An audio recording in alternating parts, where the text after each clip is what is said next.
Bueno, vamos entonces a la clase correspondiente para el día de hoy, clase número 5 de lo que es la fe, un estilo de vida.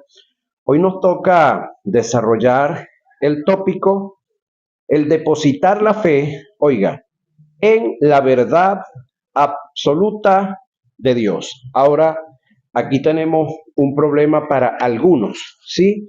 ¿Cuál será el problema? Si no conocen qué es una verdad absoluta, entonces ¿en qué van a depositar la fe? Ahí es donde está el detalle.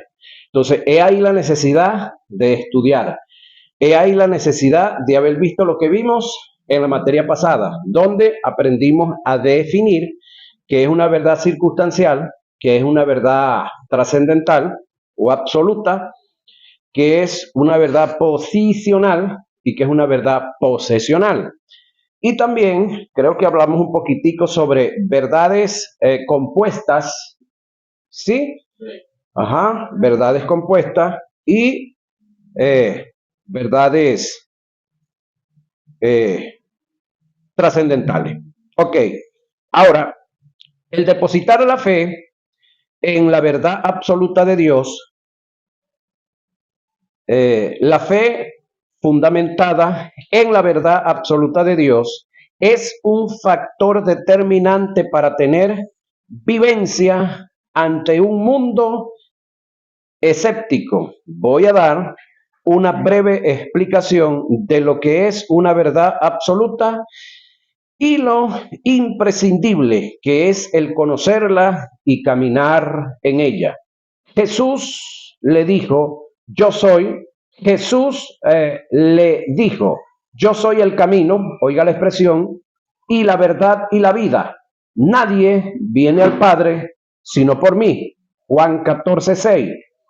El término yo soy se conoce en primer pronombre personal que en el lenguaje teológico indica lo absoluto, lo único, el término, el en relación al camino es un artículo determinado que confirma lo absoluto en el yo soy que se viene tratando en el pasaje. Ah, el término, el 24, el término la en relación a la verdad y a la vida por igual es un artículo determinado que confirma lo absoluto del yo soy que se viene tratando, es decir, el término yo soy con los artículos determinados el y la determinan que Jesús es la única opción para llegar al Padre. No hay más camino, no hay otra verdad y no hay otra vida, sino Jesús mismo. Esto lo presenté a modo de introducción para mostrar los valores y eso y ese principio que sin que es, perdón, que es sine qua non, que está implícito en la verdad absoluta de Dios. Mi sentir es el de Pablo, que la iglesia conozca, ingiera de comer, digiera de digerir dentro y se nutra con la verdad absoluta de Dios. De esto trató Pablo en su carta que escribiera a los colosenses. Pablo, apóstol de Jesucristo, por la voluntad de Dios, y el hermano Timoteo, a los santos y fieles hermanos en Cristo que están en Colosa. Gracias y paz sean a vosotros de Dios nuestro Padre y del Señor Jesucristo. Siempre orando por vosotros, damos gracias a Dios, Padre de nuestro Señor Jesucristo, habiendo oído de vuestra fe en Cristo Jesús y del amor que tenéis a todos los santos a causa de la esperanza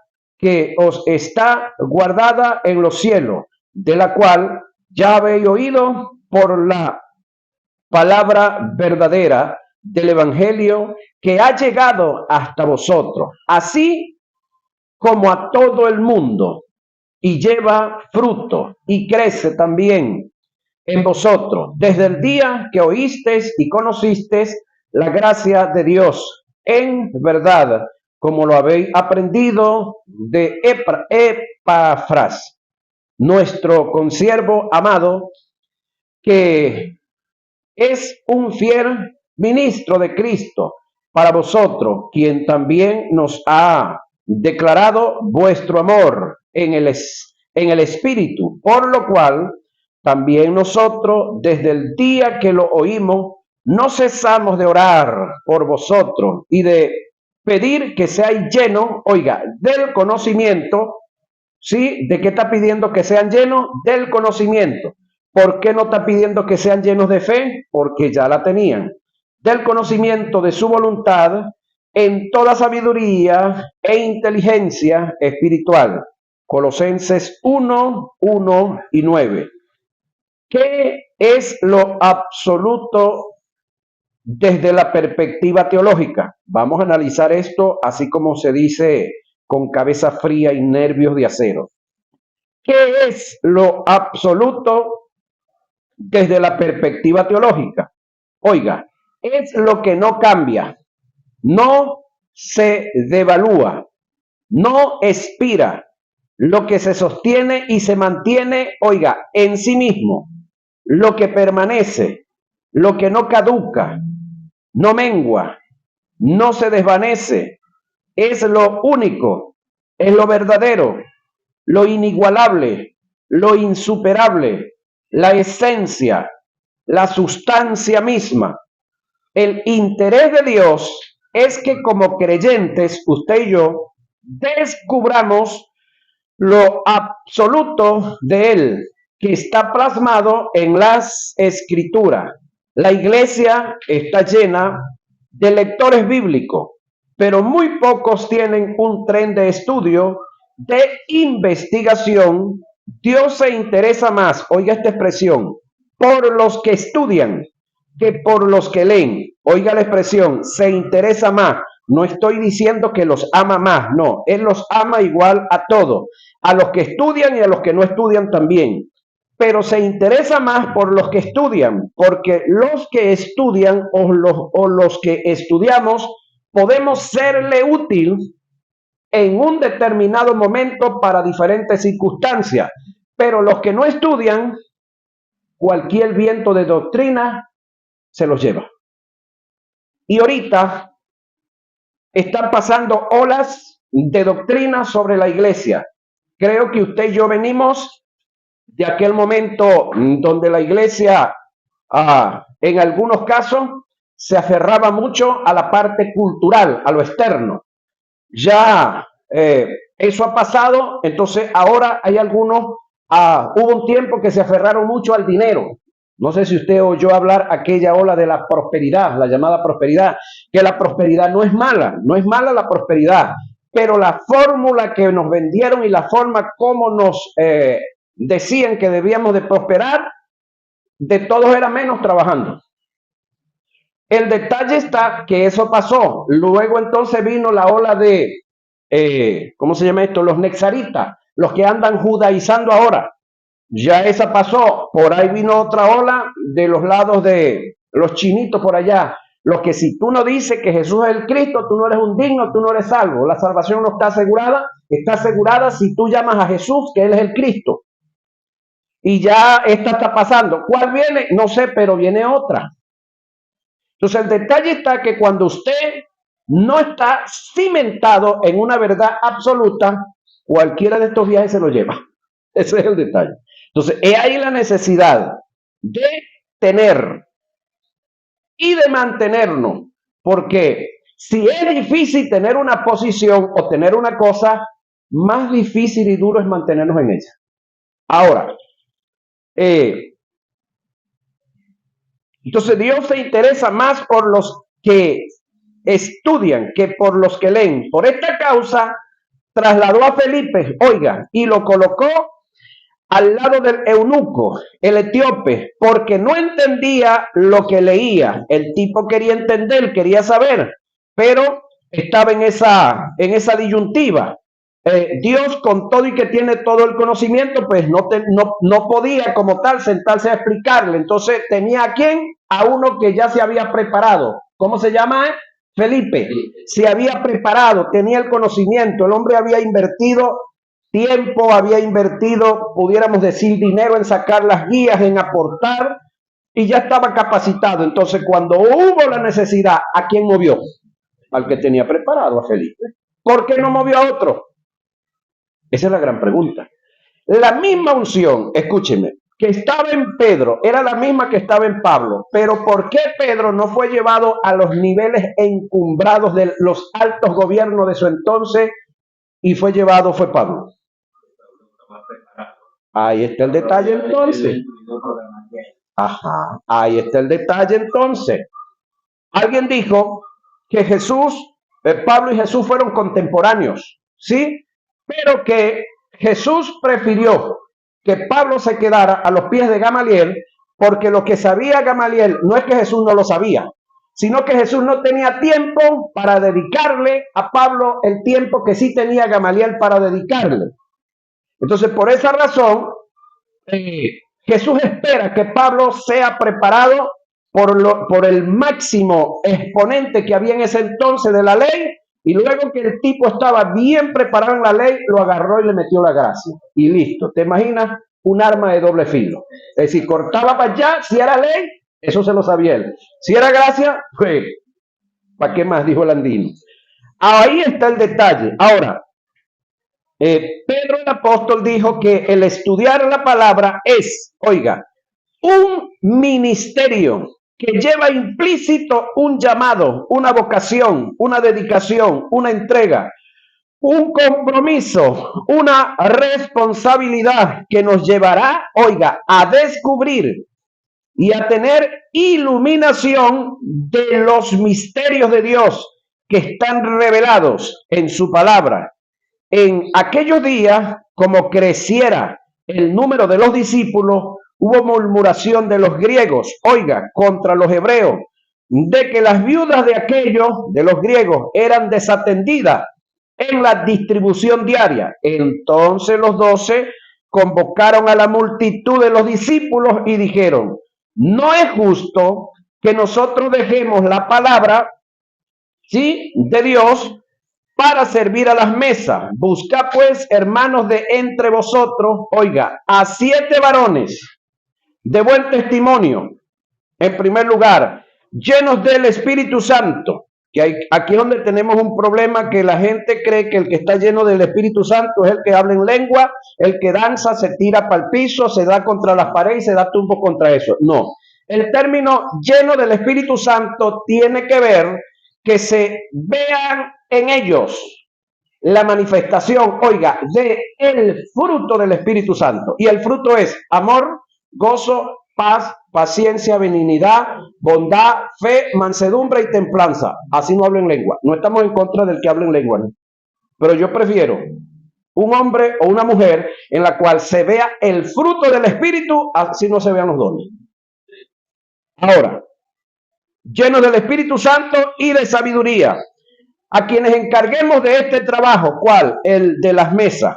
Y nosotros, oiga, persistiremos, dice Pedro, en la oración y en el ministerio de la palabra, solo en lo absoluto revelado e iluminado en la vida del creyente, es que Dios por el Espíritu va a desarrollar su propósito.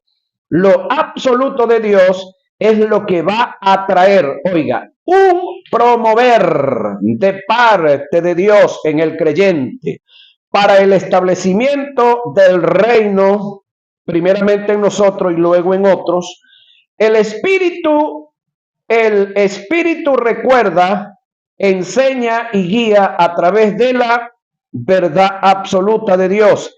El creyente gozará de una estabilidad, de una consistencia, de una perseverancia, de una solidez. Es cuando hace de lo absoluto de Dios su fundamento. Jesús dejó Jesús dijo, y sobre esta roca edificaré mi iglesia, y de la roca a la cual él hace referencia es a la revelación que Pedro había recibido del Padre en relación a él, a Jesús, como el Hijo. Jesús dijo que todo aquel que haga un hoyo muy profundo y consigue la roca y edifica su casa, nunca caerá la casa. Todo aquel que viene a mí y oye mis palabras, y las hace, os indicaré a quién es semejante. Semejante es al hombre que al edificar una casa cavó y ahondó y puso el fundamento sobre la roca. Y cuando vino una inundación, el río dio con ímpetu contra aquella casa, pero no la pudo mover. ¿Por qué causa? Porque estaba fundada sobre la roca. Lucas 6, 47 al 48, según el mensaje que presenta el pasaje en su lenguaje figurado, el cavar y ahondar en la arena, tiene que ver con la dedicación, el esfuerzo, el compromiso, la seriedad, la responsabilidad, la abstinencia por motivo y en pro a su palabra. La roca es la palabra, la casa es la vida misma. El edificar la casa sobre la roca es hacer de la palabra un estilo de vida para que tú te caigas. Oiga, se tiene que caer Dios, porque Dios es la palabra. La presencia de Dios por el Espíritu se hará manifiesta en el creyente. Es cuando el creyente, descubre lo absoluto de Dios y hace del tal un estilo de vida. La verdad absoluta de Dios trae como resultado un promover del Espíritu. La espada es del Espíritu. Al creyente solo le queda es descubrir esa verdad que está en las escrituras y soltarla en fe al Espíritu para que Él la ejecute y tengamos resultados. La variante de la iglesia en su forma de vivir es que no está caminando en lo absoluto de Dios. El creyente está dando sus pasos en un sinnúmero de, ideología, filosofía, paradigma, estatutos internos, tradición, dogma, religión, principios de ocultismo, pseudismo y pare usted de contar. Y todo esto ha traído como resultado la más grande fragmentación y desorganización en el cuerpo de Cristo, que es la iglesia. Solo el descubrir y caminar en lo absoluto de Dios nos llevará a ser, como organismo, una potencia mundial. Si la iglesia descubriera la verdad verdadera de Dios, lo que es absoluto fuera en función un cuerpo, un núcleo que pasaría a ser una potencia espiritual en el mundo, convirtiéndose en una amenaza para las tinieblas. Si usted le pregunta a un sinnúmero de cardiólogos qué es una cardiopatía, sin lugar a dudas, le daría el mismo y único concepto, por la sencilla razón de que hay una sola verdad, absoluta, patológicamente hablando, en relación al fenómeno de que es una patología congénita. El problema que tenemos dentro de la iglesia es que muchos hombres han hecho de la Biblia su propia interpretación, entonces no se mueven en la teología, sino en sus ideologías personales. Entonces de repente yo digo, no, mi teología es esta. Y de repente dice mi hermano, mi teología es esta. Eso no existe, hay una sola teología. Así como hay una sola cardiopatía congénita a nivel mundial, hay una sola teología. El detalle es que ninguno tenemos la verdad absoluta todavía. Tenemos una parte de la verdad.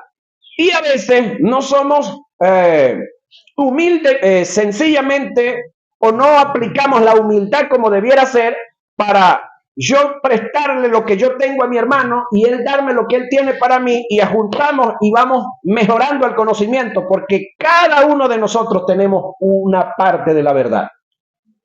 Pero la verdad absoluta total está en las Escrituras. Y si queremos conseguirla, pues tenemos que buscarla, no hay otra. Buscarla, escudriñarla, verla. Ahora,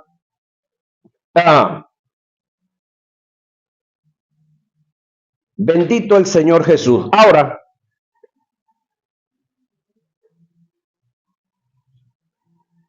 el hecho de que en la iglesia hayan diferentes escuelas en la teología, escuelas de pensamiento, es porque la verdad absoluta no reina en el seno de la iglesia.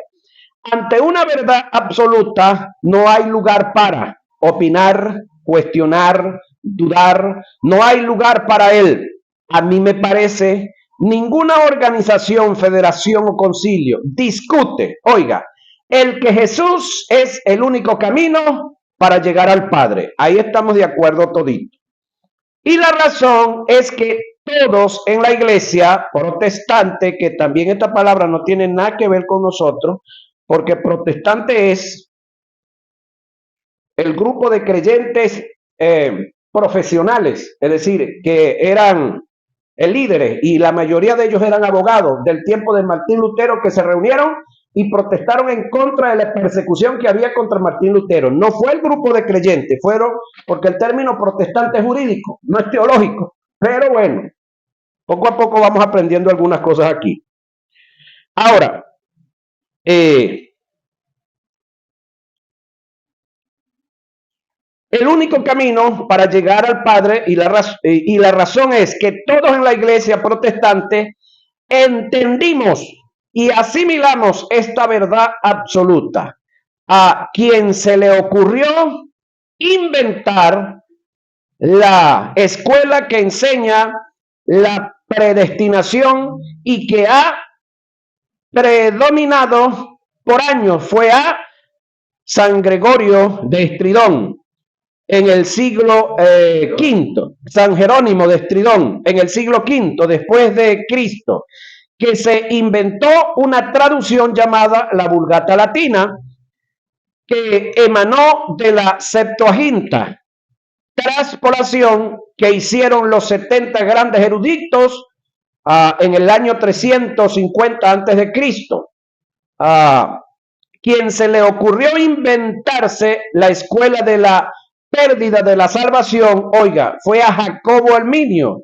Tomó textos en forma distorsionada, sacándolos del contexto para tener un pretexto y defender su doctrina. A quien se le ocurrió las diferentes escuelas en relación al arrebatamiento de la iglesia. Alguien se inventó la escuela del medo-tribulación, es decir, en medio de la tribulación, post-tribulación, después de la tribulación, y otros se inventaron el Kingdom Now. ¿Sabe qué es Kingdom Now? Que Cristo ya no viene, que ya Él vino y que está perfeccionando a su iglesia a través de los actuales que se han autonombrado apóstoles. Y había un predicador que en estos días escuché y dijo una gran verdad, que en la Nueva Jerusalén, en el muro, aparece el nombre de los 12 apóstoles, de los que anduvieron con Cristo. ¿Dónde irán a poner el nombre de los otros que se autonombran por ahí? Irán a molestar con Cristo porque no van a ver su nombre allá. Ahora, post-tribulación, y otros se inventaron el Kingdom Now, es decir, el reino ahora. Y la escuela del traslado parcial. Por año hemos oído que parte de la iglesia se va y parte se queda. Eso lo vamos a aclarar aquí, no se preocupe, aquí vamos a ver en la materia de escatología. El problema de Martín Lutero con la iglesia universal de su tiempo es que descubrió Martín Lutero la verdad absoluta en relación a la justificación por gracia Esto tocó los intereses del clero y golpeó sus falsas creencias, sus doctrinas equivocadas que tenían atado a un mundo en la falsedad, siendo fácil de ser controlados, manipulados e intimidados. La falta de conocimiento es la madre de la ignorancia. La ignorancia es como un nido que habita en el corazón del hombre, en el cual se anida la religión, la tradición, el paradigma, la filosofía, la falsa doctrina, un hombre en el cual habitan todos estos flagelos es víctima de la manipulación, la intimidación, el control, el engaño, la mentira. Hay organizaciones protestantes que velan más por sus estatutos que por la verdad absoluta de Dios. Líderes que levantan preceptos que van en contra de la verdad verdadera de Dios. Jesús les dijo a los miembros del Sanedrín: ustedes invalidan la palabra de Dios por sus propios preceptos, por vuestra tradición. Marcos 7:13.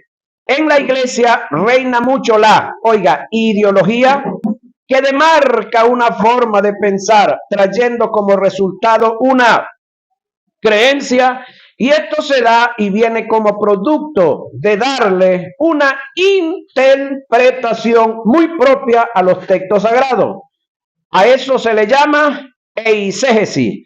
Dichas creencias dentro de la iglesia se le llama tradición, que ha reinado por años y en parte ha superado el desarrollo de la verdad absoluta de Dios en el seno de la iglesia. La tradición es todo aquello, que por años nos han enseñado como una verdad y que reina y predomina en el seno de la iglesia, y a su vez levanta argumentos ajenos al pensamiento de Dios, manteniendo una fortaleza que no le da cabida a la verdad verdadera del omnisciente Dios. El depositar la fe en una verdad trascendental o circunstancial. Hay una gran diferencia, entre una verdad trascendental y una verdad circunstancial. Vamos a definir la circunstancial para diferenciar una de la otra. La verdad circunstancial es aquella que se dio bajo una circunstancia, en un caso específico, en un área determinada, para cumplir un propósito. Dicha verdad está adherida y ajustada a los designios de Dios y a la voluntad determinante de Dios para ese momento. Muchos personajes del Antiguo Testamento se movieron en fe o en obediencia en esta verdad, pero dicha verdad no nos sirve para movernos en fe en el caso de nosotros. En estos tiempos, a menos que Dios en su designio haga de esta verdad circunstancial una trascendencia y pase a ser circunstanciales para nosotros y las podamos tomar en fe. Voy a dar ejemplos bíblicos de lo antes escrito. Dios le dijo a Moisés que todo lugar que pisare la planta de sus pies será de él. ¿Usted ha visto eso en la escritura? Sí, lo ha visto. Dios le dice a Moisés que todo lo que pise la planta de sus pies será de él. Amén. ¿A quién se lo dijo? A Moisés. ¿Eso le sirve a usted como verdad para usted? Vamos a ver.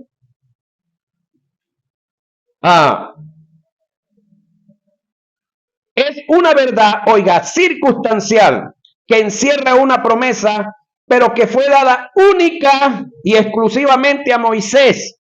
Esto a más nadie le sirve, a menos que Dios en su designio y en su voluntad decida hacer de esa verdad circunstancial una trascendencia y nos sirva para tomarla en fe, que fue el caso de Josué, la verdad que Dios le dijo a Moisés, bajo una circunstancia se la dio a Josué en la misma circunstancia. ¿Qué fue lo que le dijo? Todo lugar que pisare la planta de vuestros pies será vuestro. Sin embargo, le dijo desde el desierto hasta el Líbano. No es todo. Tiene límite. Desde el río Éufrates hasta el mar occidental. Será vuestro territorio. Eso está en Deuteronomio 11:24. Este fue el caso de Moisés. Esta verdad que se dio en Moisés también se dio en Josué. Lo circunstancial pasó a ser trascendental para Josué, pero siguió siendo circunstancial en él. Aconteció después de la muerte de Moisés, nótese, aconteció después de la muerte de Moisés, siervo de Jehová, que Jehová habló a Josué, hijo de Nun, servidor de Moisés, diciendo, mi siervo Moisés ha muerto. Parece que no lo sabía, ¿no? Sí lo sabía. Pues levántate y pasa este Jordán, tú y todo este pueblo. Como dice, tú y todo este pueblo. Nótese que el término está definido, tú y todo este pueblo. Ahí no hay más verdad, ahí no hay verdad para más nadie, sino exclusivo para él. Circunstancia. Ahora, y todo este pueblo, a la tierra que yo les doy a los hijos de Israel, yo os he entregado, oiga el lenguaje de Dios, ¿yo qué? Os he entregado. Pregunto, ¿la tenían en las manos? ¿Estaban caminando sobre ella? Pero ese es el lenguaje de Dios. Yo os he entregado. El lenguaje de Dios siempre ha sido fe, aunque todavía no la habían poseído. Yo os he entregado. Como lo había dicho a Moisés, todo lugar que pisare la planta de vuestros pies, Josué 1:1 y 3. Otro de estos ejemplos está registrado en el libro de Hechos. Se trata del caso del carcelero de Filipo, el cual el apóstol Pablo le dio una promesa que se cumplió ese mismo día. ¿Cuál es la promesa? Pasemos a describir el pasaje. Él entonces pidió luz y se precipitó adentro, y temblando se postró a los pies de Pablo y de Sila. Y de Sila, su esposa, dijo un predicador por ahí, ¿no? Pablo y Sila. Y sacándolo les dijo, señores, ¿qué debo hacer para ser salvo? ¿De qué salvación está hablando aquí el carcelero? ¿De la salvación del infierno o de la salvación de la pela que le venía y el linchamiento que venía sobre él? ¿Cómo lo hacemos para saber? Vamos a seguir leyendo, estudiemos el caso. Entonces el hombre llega y dice, señores, ¿qué debo hacer para ser salvo? ¿Por qué razón? Porque fueron los que gritaron desde adentro y le dijeron, no te hagas daño, aquí estamos todos. Entonces usted y yo pensemos como venezolanos, este es el prano. Este es el jefe, este es el que tiene todo dominado, no dejo que nadie se fuera. ¿Con quién tengo que negociar? Con él. Más nada. Ok. Para ser salvo. Ellos le dijeron, cree en el Señor Jesucristo y serás salvo tú. Oiga, y serás salvo tú unipersonal y tu casa. Hasta ahí llega. ¿Por qué digo esto? Porque muchos de nosotros, yo también caí aquí en el juego, cuando me preguntaban, alguien, hermano, ¿y qué tiempo tienes sirviéndole al Señor? Bueno, ya yo tengo unos 10 años. Ah, qué bueno, hermano. ¿Y toda tu familia, todos los hermanos tuyos ya le sirven al Señor? No, ellos están en la promesa. ¿En cuál promesa? Así nos enseñaron. Pero es que esta es una verdad circunstancial, esta no es una verdad trascendental. Y de paso esta verdad se cumplió ese mismo día. Entonces, yo no estoy diciendo que no oremos por nuestra familia. Yo lo que estoy queriendo decirles y que se los digo es que no debemos de usar textos bíblicos de verdades circunstanciales para depositar nuestra fe como si fueran trascendentales. Tenemos que aprender a definir las verdades circunstanciales y trascendentales. Ahora, serás salvo tú y tu casa. Ahora, mira lo que sigue. Y le hablaron la palabra del Señor a él y a todos los que estaban en su casa. Pero ya va. Este hombre sería el que vivía es decir, él, su esposa y sus hijos vivían dentro de la cárcel. Entonces, si le hablaron la palabra a los de su casa, a su esposa y a todos los que estaban en su casa, entonces usted tiene que deducir. Tenemos una cárcel que se ha suscitado un terremoto, las puertas se han abierto. Ahí hay un número de personas que me imagino que los contaban en la noche, cuando cerraban los contaban a todos, y cuando había cambio de guardia, pues tenían que volverlos a contar para ver si estaban todos o se había escapado alguno. Y aún aquí más, que había dadose un terremoto y las puertas se habían abierto todas. Entonces tienen que haber sacado todos los presos al patio, tienen que haber llamado a la guardia, de repente mandaron a buscar otro y buscaron la lista de ayer para contarlo. Pregunto, ¿eso lleva tiempo o no lleva tiempo? No había computadora, compañero. No había el celular. Entonces, luego de que cuentan todo, luego de que todo está listo, este grupo que había estado frente a los presos, lo entrega y entonces es que se pueden trasladar a la casa. Entonces, esto llevó varios minutos, varias horas. Ahora, le predicaron la palabra del Señor a él y a todos los que estaban en su casa. Oiga, y tomándolos en aquella misma hora de la noche, le lavó las heridas, porque la pela que les habían dado era grande. Y enseguida se bautizó él con todo lo suyo. Esto también lleva tiempo. Y llevándolos a su casa, les puso la mesa y se regocijó con toda su casa de haber creído a Dios. Hechos 16, 29 al 34. Esta promesa que se dio en el carcelero por igual está limitada a una verdad circunstancial, es un hecho histórico que no trasciende a nosotros, por lo tanto, no debemos apropiarnos de ella en fe. Oiga, a menos que Dios en su designio decida transferirnos esa verdad y de esa forma la podamos tomar en fe. Entonces, eso es como esto. Usted está orando por su familia, usted está clamando por su familia y de repente el Espíritu le dice, ¿cómo se llama usted? Erwin Marrufo. Te digo lo que le dije al carcelero de Filipo allá en Hechos, y te dice, ok, agárralo en fe, porque una verdad circunstancial la está haciendo trascendental a ti, pero tú no puedes salir a predicárselo a todos los conocidos tuyos, porque es algo que Dios te dio a ti en lo personal. Eso, si Dios te lo dio, tiene que tener resultado, porque aquí tuvo resultado. Y con Moisés no tuvo resultado porque Moisés metió la pata, pero con José tuvo resultado o no tuvo. Ajá. Entonces, cuando Dios habla, hay resultado. Ahora, pastor, perdón, ok, entonces, entendamos este detalle. Ya te atendemos, tranquilo. Ok, entonces, esta verdad, esa forma, esa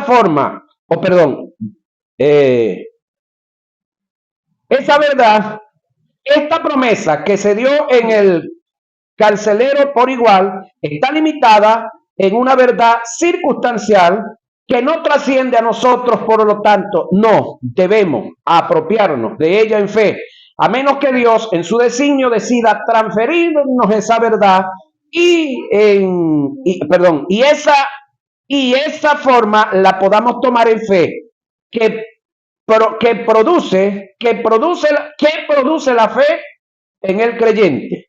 Lo primero que hay que dejar en claro es que la fe, como fruto, óigame, como fruto del Espíritu, como don espiritual o para salvación, en sustancia y naturaleza es la misma. Oiga, pero en operaciones es diferente.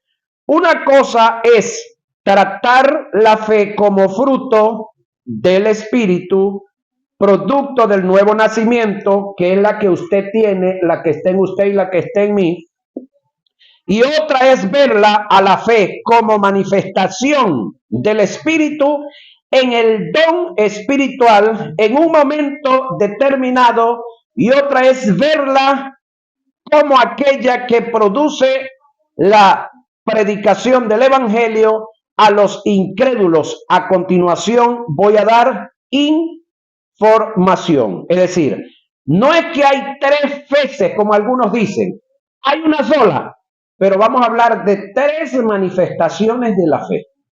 En el Nuevo Testamento, o para la fe como fruto, sí, el autor y consumador de la fe es Cristo. Hebreos 12. Puesto los ojos en Jesús, el autor y consumador de la fe. Por lo tanto, la fe como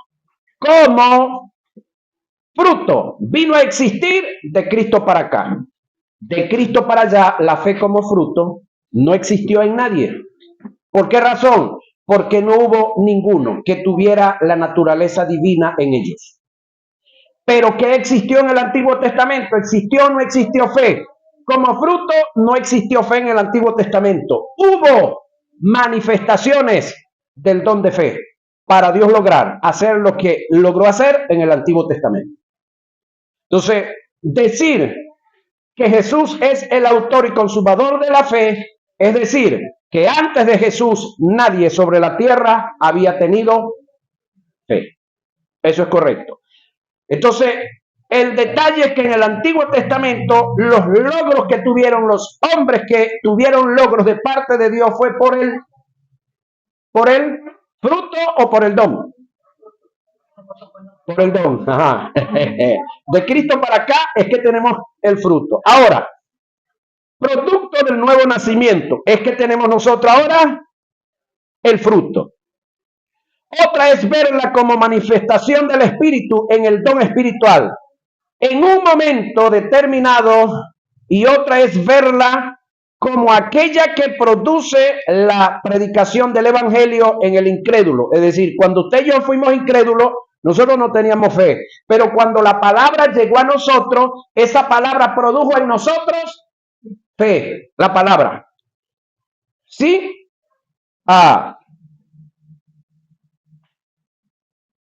Produjo en nosotros fe acertada, vamos a dar información acertada con bases bíblicas para responder la interrogante. ¿Qué produce la fe? Muchos han alegado que la fe es producto de la palabra, tomando como base lo dicho por el apóstol Pablo en Romanos 10:17. Si analizamos bien el pasaje, tomando en cuenta la hilación del pensamiento, nos podremos dar por entendido que el apóstol no viene haciendo referencia a la fe del creyente, oiga, sino a la fe que produce la predicación del evangelio a quien a quien se les predica.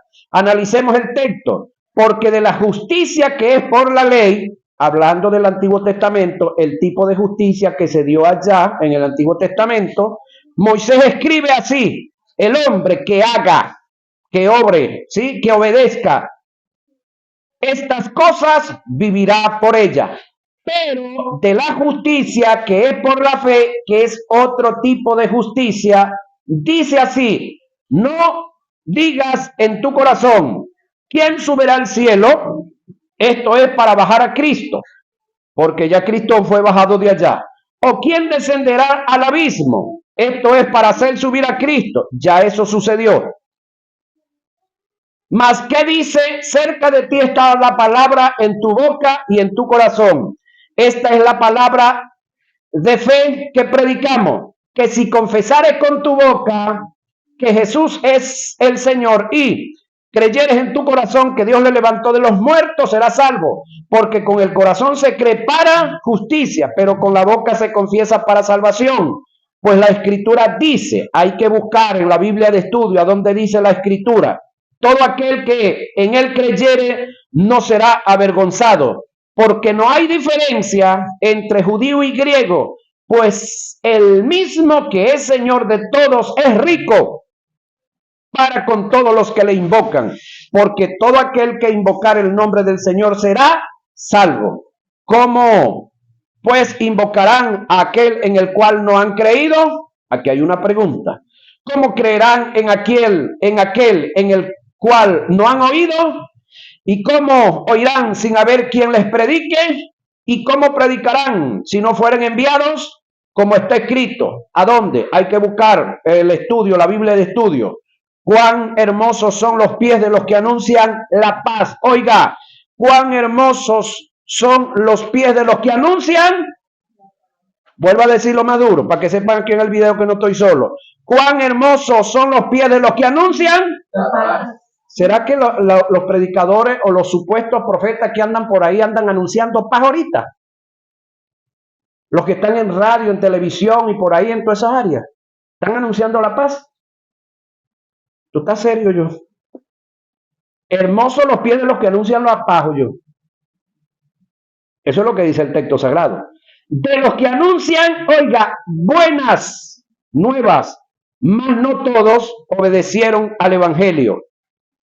Pues Isaías dice, Señor, ¿quién ha creído a nuestro anuncio? Así que la fe es por el oír y el oír por la palabra de Dios. Romanos 10, 5 y 17. En Romanos 10, 17 se está tratando la fe que produce el mensaje del evangelio a los incrédulos, es decir, al mundo, para que se conviertan a Jesucristo y puedan así aceptar el don de la salvación. En cuanto al creyente, la fe es algo, oiga, natural en Dios y viene a ser depositada en el creyente a través del nuevo nacimiento por el Espíritu. Es decir, la fe es un fruto del Espíritu que viene a depositarse en el creyente como producto del nuevo nacimiento. Así lo describe el apóstol Pablo, en Gálatas. Mas el fruto del Espíritu es amor, gozo, paz, paciencia, benignidad, fe, mansedumbre, templanza. Gálatas 5, 22 al 23. Entonces, un hombre o una mujer que se mueva en esta posición, entonces es un hombre y es una mujer lleno del Espíritu Santo. Ahora, un hombre que supuestamente se esté moviendo en los dones, pero que no me muestra el fruto, yo lo pongo en duda, porque los dones pueden ser imitados por el diablo, pero el fruto no, porque lo que encabeza el fruto, que es amor y de paso ágape, eso no lo conoce ni lo conocerá jamás el diablo, ¿sí?